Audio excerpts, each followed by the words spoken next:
हर किसी का हक है कि हर सूबा में जाके अपना सियासत करे। मेरा ख्याल में मियां साहब को ये तजवीज दिया गया है कि इसलिए लाहौर में मुस्लिम लीग के लिए आजकल मुश्किलात पैदा किए गए हैं, तो ये तजवीज किया गया है कि दूसरे सूबे में जाके का सीट के पीछे जो है वो मियां साहब को तकलीफ दिया गया कि वो खुद पहुंचे। मेरा तजवीज ये होगा कि वो लाहौर पे ही फोकस करें। पीपल्स पार्टी के चेयरमैन बिलावल भुट्टो ज़रदारी नवाज शरीफ के ॿियनि सूबनि जे दौरनि बदिरां लाहौर ते फोकस करण जो मशवरो ॾेई छॾियो। बिलावल भुट्टो ज़रदारी चयो आहे त नवाज शरीफ जो बलूचिस्तान वारो दौरो नून लीग जे कमज़ोरीअ जो नतीजो आहे। नून लीग इदारनि खे मदद लाइ चवण बदिरां पंहिंजी ताक़त ते सियासत करे। मिठी में प्रेस कॉन्फ्रेंस कंदे बिलावल भुट्टो ज़रदारी चयो त नवाज शरीफ खे ख़बर पइजी वई आहे त लाहौर में संदसि पोज़ीशन कमज़ोर आहे, इन करे ॿियनि सूबनि जा दौरा करे रहियो आहे। जेका पार्टी हुकूमत में हूंदी चूंडनि खां फरार थी वई, उहा पीपल्स पार्टी खे कहिड़ो सरप्राइज़ ॾींदी। लेवल प्लेइंग फील्ड मिले या न मिले, ईंदड़ हुकूमत पीपल्स पार्टी जी हूंदी। ही पहिरीं इलेक्शन हूंदी जो असांजो कंहिं बि इदारे सां झेड़ो नाहे। अॼु बि हिकु पिच तयार करण जी कोशिश कई पई वञे, पर पीपल्स पार्टी हर पिच ते खेॾण लाइ तयार आहे। अॻूणे वज़ीर आज़म नवाज शरीफ सियासी सरगर्मियूं शुरू करे छॾियूं। नवाज शरीफ बलूचिस्तान जे 2 ॾींहनि जे दौरे ते कोयटा पहुची वियो। मक़ामी होटल में नवाज शरीफ सां बलूचिस्तान जे अॻूणे वॾे वज़ीर जाम कमाल ऐं ॿियनि सियासी पार्टियुनि जे अॻवाननि जी मुलाक़ात। मुख़्तलिफ़ सियासी पार्टियुनि जे अॻवाननि जी मुस्लिम लीग नून में शमूलियत जो इम्कान। जाम कमाल चयो आहे त अॼु बाज़ाब्ता तौर नून लीग में शमूलियत जो ऐलान कंदुसि। नून लीग सदर शहबाज शरीफ चयो आहे त नवाज शरीफ बलूचिस्तान में तरक्कीअ जो सफ़र ॿीहर शुरू करण लाइ पहुतो आहे।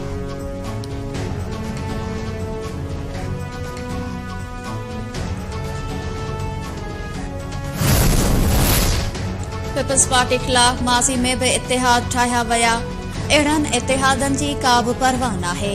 आम चूंडुनि में पीपल्स पार्टी कराची खां ख़ैबर पख्तूनख्वा ताईं कामयाबी माणींदी। अॻूणे सदर आसिफ अली ज़रदारी मिठी में पीपल्स पार्टी जे शानदार जलसे ते अवाम जा थोरा मञींदे चयो आहे त बिलावल भुट्टो ज़रदारी जी शानदार आज़ियां करे थर जी अवाम पंहिंजो फ़ैसिलो ॿुधाए छॾियो। कुझु माण्हू इक़्तिदार लाइ इतिहाद ठाहींदा आहिनि, पर असांजे लाइ अवाम ई काफ़ी आहे।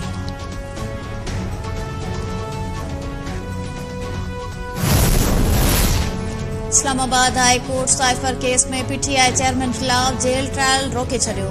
अदालत पीटीआई चेयरमैन जी जेल ट्रायल ख़िलाफ़ इंट्रा कोर्ट अपील ते स्टे जारी कंदे ॿुधणी 16 नवंबर ताईं मुलतवी करे छॾी।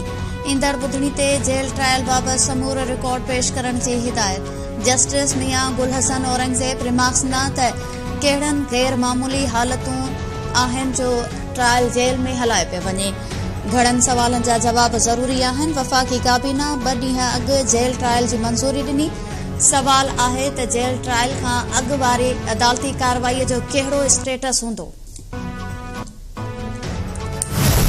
बाक़िर साहब पे मुझे ये भरोसा है कि वो हर किसी के साथ इंसाफ करेगा और पीपल्स पार्टी के साथ नाइंसाफी तो इंशाल्लाह ताला नहीं होगा। अनइलेक्टेड लोग आके मेरे मैंडेट को ना सिर्फ उस पे वो सवाल करें, मगर उन गरीब जो मेरे फैसिलिटी का मुफ्त फायदा ले रहे, उनका इलाज में इनके फैसले की वजह से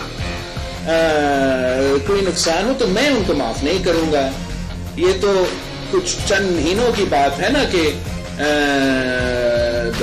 मैं हर किसी, चाहे वो वजीर हो चाहे वो ब्यूरोक्रेट हो, अगर वो गलत काम कर रहे हैं, गलत काम में मसरूफ है, ये ना समझे कि उनके जाने के बाद हम उनको भूल जाएंगे। अणचूंडियल नुमाइंदा पीपल्स पार्टी जे मैंडेट ते सवाल नथा उथारे सघनि। निगरान वज़ीर हुजे या ब्यूरोक्रेट, उहे कुझु ॾींहनि जा महिमान आहिनि। पीपल्स पार्टी जे मैंडेट ते धाड़ो हणण जी कोशिश कई वई त खेनि बख़्श न कंदासीं। मिठी में प्रेस कॉन्फ्रेंस दौरान बिलावल भुट्टो ज़रदारी जो निगरान वॾे वज़ीर जस्टिस रिटायर्ड मक़बूल बाक़िर ऐं सिहत वारे निगरान वज़ीर जे झेड़े बाबति सवाल ते रद्द-ए-अमल। बिलावल भुट्टो चयो त जस्टिस रिटायर्ड मक़बूल बाक़िर ईमानदार माण्हू आहे। उम्मीद त पीपल्स पार्टी सां नाइंसाफ़ी न कंदो। डॉक्टर अदीब रिज़वी ते अखियूं बूटे यकीन करे सघां थो।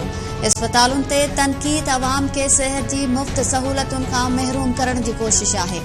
अफ़सोस आहे त सिंध में पैसनि एवज़ मुक़ररियूं ऐं बदिलियूं थियनि थियूं। सिंध जे निगरान वॾे वज़ीर justice retired Maqbool Baqir Sindh text book board जी कारकर्दगीअ खे मायूस कंदड़ करार ॾींदे वक़्त ते किताब न छापण ते शर्मनाक अमल करार ॾेई छॾियो। मलीर में तकरीब खे ख़िताब कंदे निगरान वॾे वज़ीर मक़बूल बाक़िर चयो त तालीम जे अहम शोबे खे नज़र अंदाज़ कयो पियो वञे। इंतिज़ामी ऐं मुआशी मसइलनि सबबि किताब देर सां शाया थिया। ईंदड़ साल वक़्त ते किताब दस्तियाब हूंदा। जंहिं ॾींहुं फ़ैसिले ते अमल न कराए सघियुसि घर वेंदुसि।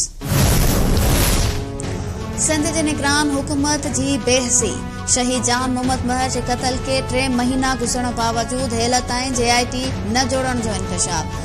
सखर जी दहशतगर्दी तोड़ अदालत में शहीद जान मोहम्मद महर क़त्ल केस जी ॿुधणी दौरान CTD केस जो हतमी चालान जमा कराए छॾियो। जांच ऑफिसर हेल ताईं JIT न जोड़ण जो इंकशाफ कंदे चयो त DIG सखर जी दरख़्वास्त बावजूद घरू वज़ारत ऐं सिंध हुकूमत JIT नाहे जोड़ी। जान मोहम्मद महर के क़त्ल कंदड़ मरकज़ी जवाबदार जुम्मन महर केस में नामज़द आहे। शेरू शेख बशीरो महर जवाबदार जी मदद लाइ मक्की मस्जिद वटि बीठल हुआ ऐं हवाई फायरिंग कंदा रहिया। हतमी चालान में मुख्य जवाबदार शेरू महर, गुलज़ार महर, रोशन महर, जुम्मन महर ऐं ॿिया जवाबदार रूपोश करा। गिरफ़्तार जवाबदार बख्शल महर, बाबर महर ऐं मुनवर महर शहीद जान मोहम्मद महर जे क़त्ल जो मंसूबो जोड़ण में शामिल हुआ। सिंध पब्लिक सर्विस कमीशन में म्यूनिसिपल ऑफिसर जी भर्तियुनि में मेरिट जी मुबैना लताड़ ऐं नौकरियूं विकिरो करण ख़िलाफ़ दरख़्वास्त ते ॿुधणी।